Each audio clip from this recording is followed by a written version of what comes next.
Today, we're diving into an absolutely remarkable period of history. We're going to look at a time of incredible invention, art, and scholarship. A true golden age that laid the groundwork for so many things we take for granted today, all coming from the heart of the Islamic civilization. So what exactly made this era so special? Well, it wasn't just one single invention or a single smart person. It was the sustained explosion of curiosity and creativity that lasted for centuries. We're talking about a real period of genius. And to put it into perspective, just look at this timeline. We're zeroing in on the period from 721 all the way to 1198. Think about that for a second. That's almost 500 years.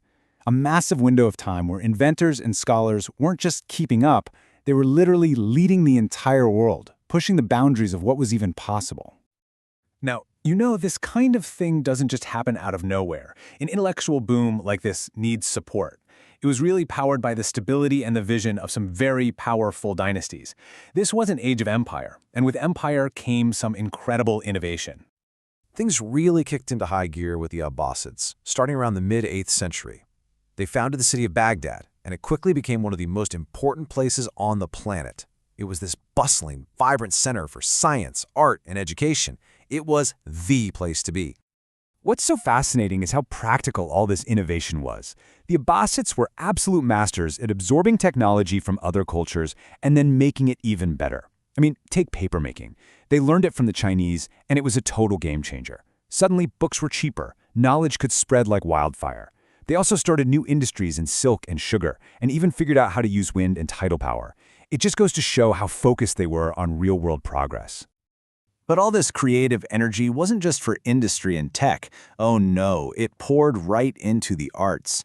Abbasid artists developed this stunningly beautiful method of carving called the arabesque.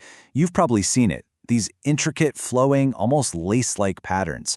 It became a signature of Islamic art, a perfect visual for the sophistication of the era. So you've got this amazing foundation of technology and art. What do you build on top of it? Well, that led to something even more profound, the creation of these magnificent centers dedicated to learning and worship. These places became the intellectual heartbeats of the entire empire. And this wasn't totally new. Even before the Abbasids, dynasties like the Umayyads were creating architectural marvels. The Dome of the Rock in Jerusalem is a perfect example. It's this monumental structure that was built to be a lasting symbol of faith and power. It really set a grand tradition. Then later on, dynasties like the Fatimids in Egypt, they took this whole concept and pushed it even further. When they founded the Al-Azhar Mosque in Cairo, it wasn't just going to be a place for prayer. No, they had a much bigger vision. It was designed from the very beginning to be a hub for education, a true beacon of learning. And here's the crucial part.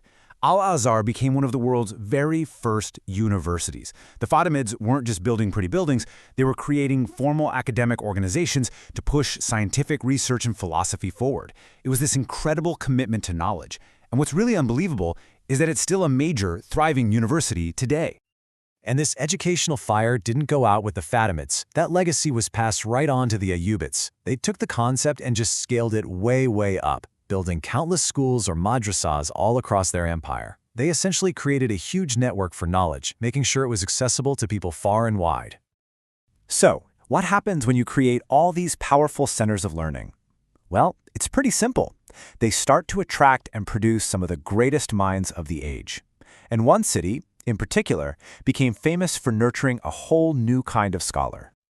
Under the Mamluk dynasty, Cairo just exploded. It became the largest city in the whole region and a massive intellectual center.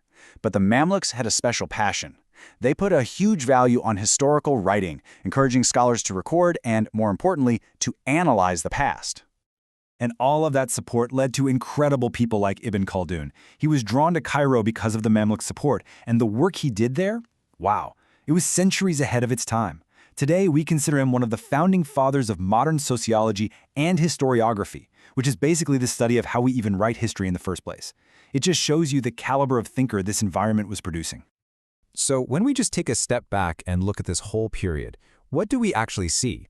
Well, what we see is a legacy that's as massive as it is diverse. It touched almost every single field of human knowledge.